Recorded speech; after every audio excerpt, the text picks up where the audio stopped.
Hello friends, welcome back to my channel. मैं स्नेहा। आज देखिए कुछ सैपलिंग मैं लेकर के आई थी नर्सरी से, तो टाइम नहीं मिल पाया मुझे आते आते ही, मतलब 3-4 बज गया था। उसके बाद घर के काम भी इतने सारे हो जाते हैं, तो उसी चक्कर में मैं इनको रिपोर्ट नहीं कर पाई। लेकिन आज इनकी रिपोर्टिंग ज़रूरी है, नहीं तो वैसे भी मौसम हमारे यहाँ बहुत ही ज़्यादा बारिश वगैरह होते रहती है, तो दिक्कत हो सकती है। और ये ड्राई भी हो जाएंगे पड़े पड़े, क्योंकि इनका जो थोड़ा बहुत नमी था वो पेपर में सूख गया। और इस तरह से तो मैं यहाँ देखिए मिट्टी बना रही हूँ।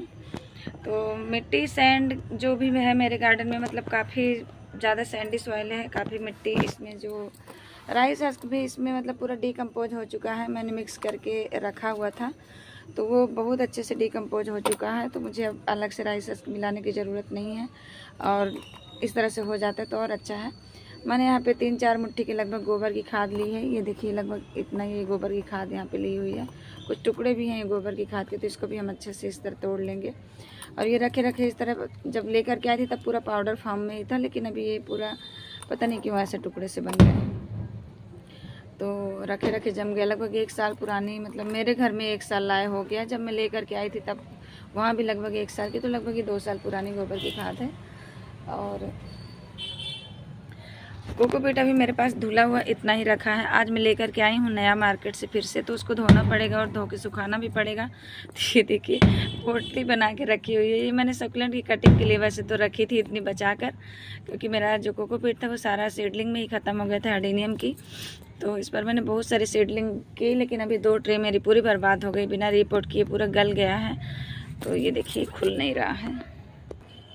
तो ये देखिए यहाँ पर ये कोकोपीट अच्छे से धुल के मैंने सुखा लिया था। और मिट्टी तो गीली ही है, मतलब एकदम से गीली तो नहीं कह सकते, कीचड़ जैसी नहीं है, बट एकदम सूखी भी नहीं है। तो कोई नहीं, थोड़ा मॉइस्चर रहेगा तो कोई दिक्कत नहीं होगी। कोकोपीट मैंने इसमें मिक्स कर लिया है। और सैपलिंग लगाने के लिए आप कोकोपीट थोड़ा सा मिक्स कर सकते हैं, क्योंकि इनको अभी ये कोकोपीट में ही सारे लगे हुए हैं, तो डायरेक्ट एकदम मतलब ऐसा फील होना चाहिए जैसी मिट्टी उसमें लगी हुई है वैसे ही मिट्टी हम एकदम सॉफ्ट वाली बनाएं। तो ये देखिए इस तरह से एकदम सॉफ्ट मिट्टी हमको बनानी है। और अच्छे से मिक्स कर लीजिए आप पूरे इसको, मीडिया को। और थोड़ी सी मैं 1 मुट्ठी इसमें नीम की खली भी डाल देती हूँ। ज़्यादा कुछ नहीं डालूँगी क्योंकि सैपलिंग है अभी, और डायरेक्ट इसके कांटेक्ट में बहुत ज़्यादा फर्टिलाइज़र अगर कुछ आ गया तो दिक्कत हो सकती है। तो बस ये थोड़ी सी मैंने 1-1.5 मुट्ठी के लगभग मैंने ये नीम की खली भी मिला ली है। तो फंगीसाइड पाउडर अभी मैंने इसमें नहीं मिलाया है, आप फंगीसाइड भी मिला सकते हैं। फंगीसाइड मैं इसमें लिक्विड बना करके अभी पानी देना ही पड़ेगा, तो वही डाल दूँगी, तो दोनों काम हो जाएगा। नहीं, फंगीसाइड की भी बहुत ज़्यादा खपत है, हर महीने मतलब 250-300 का फंगीसाइड लेना ही पड़ जाता है, क्योंकि मेरे पास अडेनियम भी काफ़ी सारे हैं, तो उसमें भी काफ़ी उसका यूज होता है। तो ये देखिए, चलिए इसको हम अच्छे से मिक्स कर लेते हैं। तो ये देखिए हमारा जो मिट्टी है, हमारी मिट्टी जो है वो तैयार हो गई है, और मैं आपको दिखा दूँ मैं लगाने किसमें वाली हूँ। तो ये जो डिस्पोजल ग्लास मैंने लिए हुए थे, इन्हीं में मैंने होल बना लिया है। आपको दिखाऊं अगर तो वीडियो में रात में बना रही हूँ तो उतना क्लियर तो नहीं दिख पाएगा, लेकिन फिर भी आपको आइडिया हो जाएगा कि किस तरह से मैंने छोटे छोटे सैपलिंग को रिपोर्ट किया है। तो ये देखिए इस तरह से, और इसको हम एक ट्रे में भर के कहीं पर भी शिफ्ट कर सकते हैं। बाकी बड़े पॉट में लगा देंगे तो रखने के लिए दिक्कत हो जाएगी। अभी बिल्लियों से भी मुझे बचाना है, मतलब हमारे घर में छोटे छोटे किटन हैं जो कि बहुत ज़्यादा शरारत करते हैं। तो हमने सोचा था कुछ दिन रखेंगे फिर वो चले जाएंगे, उनकी माँ ले जाएगी, लेकिन ऐसा होता नहीं है, हर बार इसी तरह हो जाता है। उनकी माँ दोबारा से फिर से बच्चे, अभी उसने फिर बच्चे दिए हैं, लगभग 6 बच्चे इस बार हुए हैं उसके। और अभी तो फ़िलहाल नहीं लेकर आई है, लेकिन जैसे वो 1-2 महीने के होते हैं तो हमारे घर ही लेकर के आ जाती है वो। जबकि हमारे नेबर के यहाँ पे मतलब उनकी पेट है, वो उन्होंने ऐसे मतलब बचपन से उसको रखा हुआ है, तो उनके यहाँ ही वो ज़्यादा रहती है। पर सुबह दोपहर शाम 3 टाइम हमारे यहाँ खाना खाने ज़रूर आती है। तो ये देखिए, और बच्चे बहुत ही ज़्यादा वीक थे तो हमने रख लिए थे उस टाइम पे। और आप लोगों ने भी, कई लोगों ने बोला था कि आप इनका ध्यान रखिए। तो वैसे भी हमें मतलब बिल्लियाँ पसंद है, बहुत प्यारी होती हैं वो। कुछ लोग बोलते हैं कि अशुभ मानते हैं, लेकिन ऐसा कुछ होता नहीं है। अशुभ और शुभ तो इंसान पे निर्भर करता है, जिसकी जैसी सोच होती है उसी हिसाब से कोई भी जानवर है, कोई भी पौधा, जैसे हम शुभ या अशुभ कह सकते हैं, तो कोई भी ऐसा नहीं होता है। हर पौधा और हर जानवर अपने आप में शुभ होता है, बस इंसान की अपनी अपनी सोच होती है तो देखिए इस तरह से हमको भरना है इनको। और थोड़ा रूट बॉल उनका है, एक तो मेरा डिस्टर्ब भी हो गया जेरेनियम का जो था।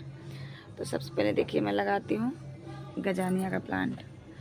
तो आई होप ये सर्वाइव कर ले। ये आपका इसका प्राइस मैंने नहीं बताया था ना कितने की पड़ी मेरी पूरी सैपलिंग। 10 रुपीज़ के हिसाब से, मतलब ये मुझे 350 में सारी सैपलिंग। एक कोलियस भी मैंने लिया।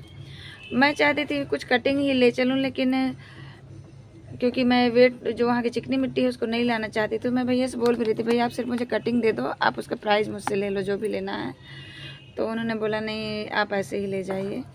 तो सिर्फ एक ही प्लांट फिर मैंने लिया, क्योंकि मिट्टी इतना ज़्यादा भारी, मतलब वो बैग था और मुझे साथ में और मार्केट भी जाना था, मतलब एग्रीकल्चर शॉप भी जाना था। तो मैं इतना वेट लिए कहाँ कहाँ घूमती, इसलिए मैंने सिर्फ एक कोलियस लिया था। तो ये देखिए इस तरह से हमने कटिंग लगा दी। और अगर वो मुझे कटिंग दे देते 2-4 पौधों की, भले उसका पेमेंट ले लेते, तो मैं कटिंग से आसानी से उसको ग्रो कर सकती थी। और उनका मिट्टी और उनका वो भी वहीं पे, मतलब वो अपना दोबारा उसको सेल कर सकते थे। बट जो उनके वर्कर थे उन्होंने वैसा कटिंग लेने से मतलब वो कर दिया। तो ये देखिए काफ़ी सुंदर सा प्लांट है, उसको मैंने शायद उसमें दिखाया नहीं। तो फटाफट से देखिए बस इसी तरह से रिपोर्टिंग करनी है। और रात का समय भी है बहुत ज़्यादा क्लियर, तो आपको दिखा नहीं पा रही है। तो जब भी आप मतलब सीडलिंग रिपोर्ट करते हैं ना, तो फर्टिलाइज़र बहुत ज़्यादा मत ऐड करिएगा। बस यही आपसे रिक्वेस्ट है, ताकि आपके प्लांट ख़राब ना हो। मुझे बिल्कुल अच्छा नहीं लगेगा कि आप लोग मेरी वीडियो देख करके प्लांट लाएँ और उसको रिपोर्टिंग में थोड़ी सी भी गलती अगर हो गई तो फिर प्लांट ख़राब हो सकता है, बेबी प्लांट जो होता है। तो इसलिए फर्टिलाइज़र थोड़ा कम ही ऐड करें। जब आपका प्लांट अच्छे से ग्रो करना शुरू कर दे, अच्छे से सर्वाइव करना शुरू कर दे, तो आप उसको दीजिए फर्टिलाइज़र। मतलब इसकी हम नेक्स्ट रिपोर्टिंग जब करेंगे तो अच्छे से खाद वगैरह मिला करके रिपोर्ट कर देंगे। तो बस ये देखिए 2 प्लांट हमने लगा दिए हैं। तो चलिए सारे प्लांट इसी तरह से लगा देती हूँ और उसके बाद आपसे मिलती हूँ। तो ये देखिए यहाँ पर मैंने सारी सैपलिंग लगा दी है। और अंधेरा काफ़ी हो चुका था, मतलब काफ़ी तो है ही, 9-10 बज रहे हैं रात के।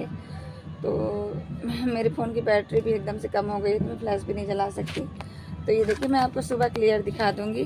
और ये जो साल्विया की सीडलिंग थी, मुझे लगता है मुझे छोटी वाली सीडलिंग लानी चाहिए थी, क्योंकि छोटी वाली सीडलिंग ना काफ़ी अच्छी हेल्दी थी। मतलब कि ऐसे डंठल नहीं था, इसमें नीचे का पूरा भाग खाली है ये देखिए, और बस ऊपर ऊपर पत्तियाँ हैं। तो जब ये ग्रोथ करेगा तो मैं एक बार इसकी पिंचिंग कर दूंगी, तो हो सकता है ये फिर घना हो जाए। और ये प्लांट भी, एक मैंने जेरेनियम का प्लांट भी पॉट में शिफ्ट कर दिया, और एक ये इम्पेशन का। बाकी मैंने सारे जो ग्रो बैग में लगाए हुए हैं, मतलब इसमें इसमें डिस्पोजल में लगा दिए हैं। तो इस तरह से मैंने इनको लगा दिया है। अब इनको हमको कुछ दिन, अभी 10 दिन 15 दिन, जब तक कि थोड़ा बारिश और गर्मी कम नहीं हो जाती है, तब तक हमको इनको छाया में ही रखना पड़ेगा। पर ऐसी जगह पे रखूँगी जहाँ पर मतलब अच्छी ब्राइट लाइट आए, एकदम छाया में नहीं रखना है, नहीं तो सीडलिंग हमारी ख़राब हो जाएगी। पिटूनिया की जो सीडलिंग है ना, सारे रूट बॉल उनके खुल गए थे। अब अच्छा है कि अगर ग्रो कर जाए तो ठीक है, नहीं तो थोड़ा सा उसी का डर है। बाकी तो बहुत अच्छे से ग्रो हो जाएंगे। तो बस फ्रेंड्स आज के लिए इतना ही, मिलते हैं नेक्स्ट वीडियो में नेक्स्ट टॉपिक के साथ। तब तक के लिए बाय। तो ये देखिए सारे सीडलिंग मैंने रिपोर्ट कर दिया है। पिटोनिया थोड़ी सी मुरझाई सी लग रही है, और उम्मीद करती हूँ कि ये अच्छे से ग्रो हो जाए, क्योंकि सारे रूट बॉल इनके खुल गए थे तो उस वजह से। बाकी तो सही दिख रहे हैं। और ये देखिए एक जेरेनियम मैंने यहाँ पे रिपोर्ट करके रखा है, और दूसरा जेरेनियम ये है। तो आप लोग भी सैपलिंग ला करके अभी ग्रो कर सकते हैं विंटर के प्लांट्स, या तो 15 दिन और वेट कर लीजिए, तो थोड़ा गर्मी और बारिश भी कम हो जाएगी, तो फिर और ज़्यादा अच्छा रहेगा।